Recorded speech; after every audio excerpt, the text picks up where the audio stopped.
सुभाष पाल का सरकार और विपक्ष पर तीखा सवाल, पीड़ितों को नहीं आरोपी को मिल रहा संरक्षण।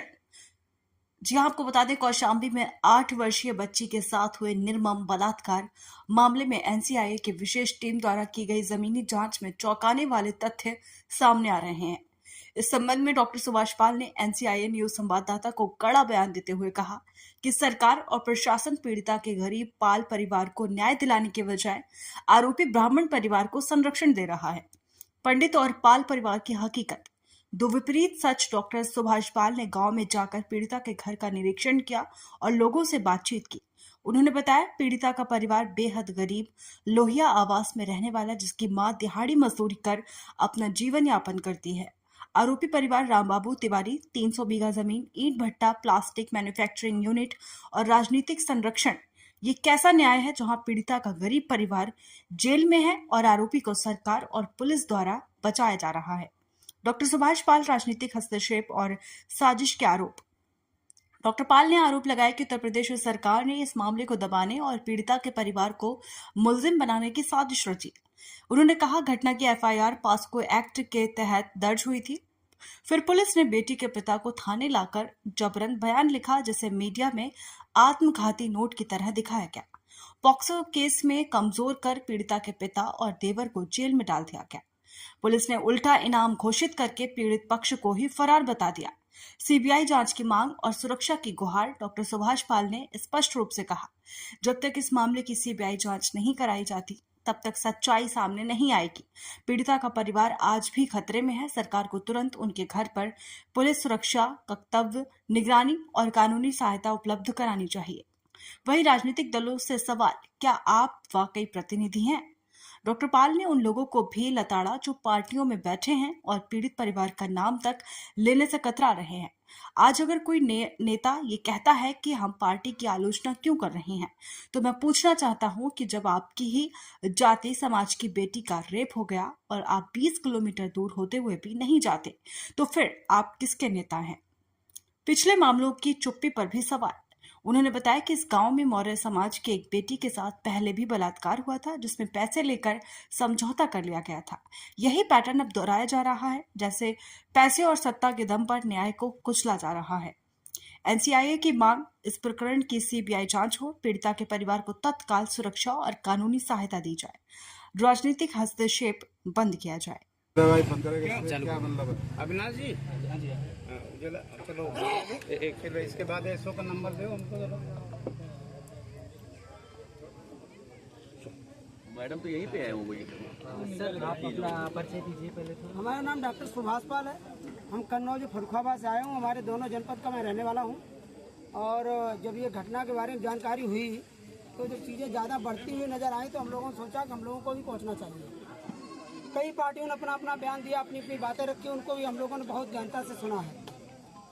पार्टी तो हमारी भी है, लेकिन आज हम जो लोग आए हैं वो हम सामाजिक व्यवस्था की जो शोषण हो रहा है उसको रोकने के लिए आए हैं।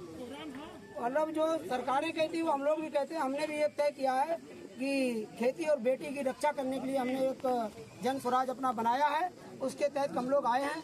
और यहाँ पर जो मैंने देखा है, यहाँ पर जो राजनीतिक पार्टियां करें, मैं किसी पार्टी का नाम नहीं लेना चाहता हूँ। क्या करना है, पार्टियां तो ये काम करती ही हैं, लेकिन हम लोगों को अपना एक इकट्ठा होकर अपना न्याय चाहिए तो हमको एक होना पड़ेगा और राजनीतिक रोटी सेक कर चले जाएंगे, कोई भी पार्टी हो। आज यहाँ आए हैं तो मैंने देखा है जो पीड़िता का घर है कौशाम्बी में, लोधा गाँव है, यहाँ पर इनके घर पे ना लाइट है।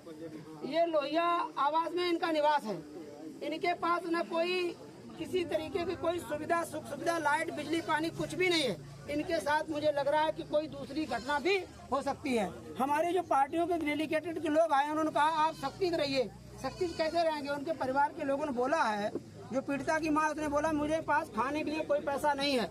तो मैं जो लोग आने वाले हैं उनसे भी अनुरोध करूंगा, और जो यहाँ के घर के जन के जो लोग हैं वो एक कॉपी बना लें कि बगैर छोटी सी धन्यवाद कहते जा रहा हूँ।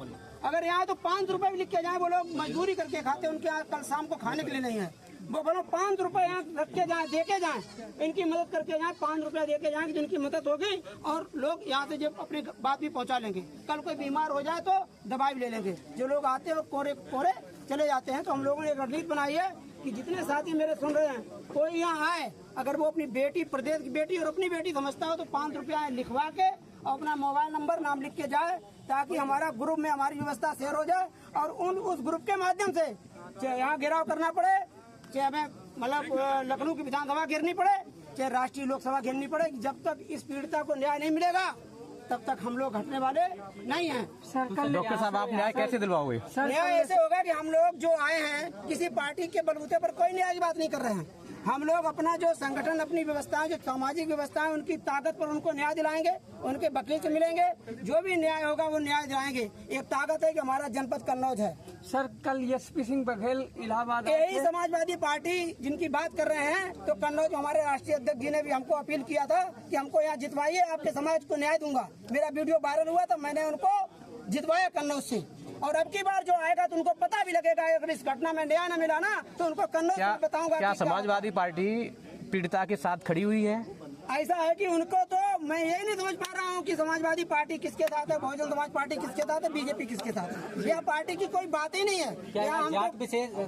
बिल्कुल बिल्कुल, ये जाति फैलाने की व्यवस्था, ये जो कथन है, जो भारतीय जनता पार्टी के जो वरिष्ठ लीडर हैं, जिनका नाम लेने से कोई फायदा नहीं, सब नाम नहीं रहे हैं, उनका सीधा कथन है कि वो जात पात व्यवस्था को स्वयं फैला रहे हैं, हम लोग नहीं फैला रहे हैं। ये पीड़िता किसी भी परिवार को होती, किसी समाज को होती, तब भी हम लोग यही काम करते हैं। क्या पीड़िता को जो एसपी सिंह बघेल जी ने बोला कि सुरक्षा मुहैया कराई जाए, जो अभी तक मुझे कोई सुरक्षा नहीं है। मैं जब आया था तो ये टेंट फेंकने के लिए पुलिस तैयार हो गई थी, तो मेरा भी पुलिस ने यहाँ पे धारा 144 लागू है, हटाइए। मैंने कहा अगर टेंट हटेगा तो तुम लोग बैठ के धूप में बैठोगे। आप अपने एसपी धारा 144 उनके ऊपर भी लगेगी जिनके यहाँ लोग दूसरे पक्ष में भी लोग जा रहे हैं जी। तो यहाँ पर जात पात व्यवस्था को बांटा जा रहा है। सबसे अनुरोध है कि बेटी किसी की भी हो, गरीबी किसकी है, सही क्या है, न्याय किसको मिलना चाहिए, उसके साथ सब लोग खड़े हुए। जात पात की बात कोई नहीं। हम लोगों को बांट कर ये एक एक करके आप लोगों को दबा दिया जाएगा। यही मेरा कथन है कि जितने लोग जाए ग्रुप की व्यवस्था हो जाएगी और हम लोग अभी बैठ के और भी निर्णय लेंगे कि हम लोग कैसे घेराव करेंगे। तो इसके आगे आप अगर आंदोलन आप लगातार जारी रहेगा? बिल्कुल जारी रहेगा, बिल्कुल जारी रहेगा जी, कतई नहीं हटेंगे। विधानसभा, लोकसभा, कहीं भी जाना पड़े, लखनऊ, कहीं भी जाना पड़े जी। हाँ, कहीं भी जाना पड़े। धन्यवाद जी। सरकार एक